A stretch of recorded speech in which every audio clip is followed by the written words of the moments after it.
Hi friends, welcome back to another episode of Generation Tech. My name is Alan, and recently one of our fans named Peter asked me to explain to him what wild space is and what one can find in wild space. Well, that's a good idea. After all, we talk a lot about the outer rim and core region of the galaxy, and even have done entire videos about the unknown region. But we rarely ever talk about wild space, so this might be a good opportunity to do so. Wild space was located in the bottom right quadrant of the standard galactic map, located beyond the outer rim past desolate planets like Tatooine and Ryloth. Wild space was a massive territory on the outer edge of the galaxy and basically consisted of unsurveyed systems and planets. No one really knows what was beyond wild space, and those who ventured into this part of the galaxy were usually trying to hide from one thing or another. Now in Legends, the term wild space first popped up during the Galactic Republic's Great Manifest period. Around 20,000 BBY to 17,000 BBY, the Republic was entering a new age of rapid expansion, as settlers from the core worlds started branching out into the expansion region and the mid-rim. At the time, wild space was just the colloquial term for any area outside of the expansion region that was undiscovered and unsurveyed. As the Republic continued pushing the boundary of their territory outwards, the definition of wild space continued to evolve as well, with new discoveries. And so depending on what planet you were from and what part of the galaxy you were in, the definition for wild space could change very greatly. For instance, the legendary capital of the Eternal Empire Zakuul was located in what is now known as the Unknown Region in the western quadrant of the galaxy, but at the time it was also considered wild space. When the Eternal Empire, led by Valkorion, devastated many of the surrounding planets, these areas were once again labeled as wild space. Eventually, most of these areas in the Unknown Region were mapped out and surveyed, which meant that it could no longer be called wild space, although the hyperspace lanes in this area were still pretty finicky, which prevented widespread commercial travel. By the time the Clone Wars had started, much of the wild space territory had been discovered, and what remained was now just a small territory in the southeast area of the Outer Rim. The beginning of the galactic-wide conflict, however, slowed down discovery of new planets in this region of space, but still several planets within wild space played an important part during the Clone Wars. The planet of Teth was located in the northern part of wild space, which was controlled partly by the Hutts. Teth was once home to a monastic order called the Bomar.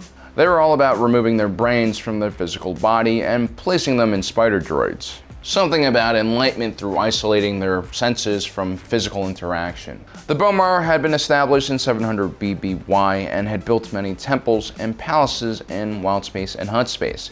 As a matter of fact, not only did they leave giant temples on Teth, Jabba the Hutt's palace was originally a Bomar house of worship as well, and after the Hutt gangster passed away, the Bomar retook the facility. Now, some might even consider planets as far north as Kessel as a part of wild space territory. Located in the Acades Maelstrom, Kessel was generally a very lawless place, famous for its spice mines, usually manned by slaves and run by gangsters. Like many of the planets in wild space, Kessel lacked a true governing system. If we continue south from Teth, we'll run into the planet of Gamorr, home to the pig-like Gamorreans. The Gamorreans were commonly used as hired muscle by various criminal gangs in the galaxy. Their planet was a terrible place, full of dangerous and vicious life forms, and the Gamorrean clans were also constantly at war with one another. They're basically the Krogans of Star Wars. During some points in history, Hutt space actually expanded into Gamorr, and during these periods of time, Gamorr was no longer considered a part of wild space. Then there was the Lyra-San system, which was separated and hidden from the rest of the galaxy by an imploded star cluster. The Lyra-San system was home to the Lasat species. Long ago, some Lasat explorers ventured out from Lyra-San and discovered the world of Lasan. Due to the hidden nature of the Lyra-San system, many of the Lasat on Lasan in the Outer Rim forgot about the existence of their ancient homeworld. It was only later discovered by a Lasat rebel named Zeb Aurelios when his ship came under fire in pursuit of an Imperial fighter wing. Now, one of the most interesting planets or constructs within wild space was known as Mortis. It was accidentally stumbled upon by Ahsoka Tano, Obi-Wan Kenobi, and Anakin Skywalker during the Clone Wars when they were en route to Teth. Supposedly the planet could not be mapped and didn't even exist in the real realm. Communication off-planet was almost impossible, and the only inhabitants on the planet were 3 extremely powerful force wielders. The planet only admitted visitors it wanted to receive, and time itself seemed to freeze when people landed on that planet. Now, after the Galactic Empire took over, Palpatine's fascination with the unknown region and the outer edges of the galaxy once again revitalized exploration in wild space.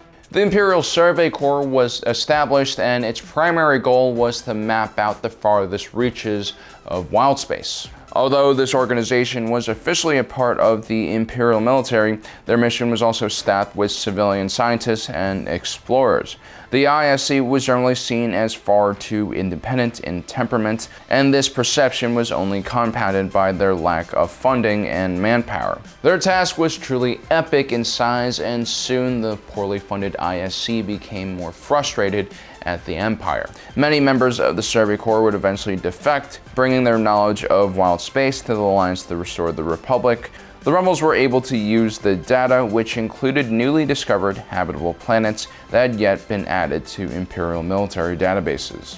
With the fall of the Emperor and the Empire, various Imperial fleets and garrisons were left to fend off for themselves. The pirate army of Elodie Mara Cavagna managed to seize an entire super star destroyer, the Annihilator, and used it to become the self-proclaimed ruler of wild space. Her goal was to create a new criminal-run empire. With the death of Jabba the Hutt, Hutt Space was in no shape to fight her rule. So that's basically all the information we have on the wild space territories for now. It is a part of the official Disney canon, so maybe we will see some new stories in that region of space. It's always cool to discover new planets, new species, new systems.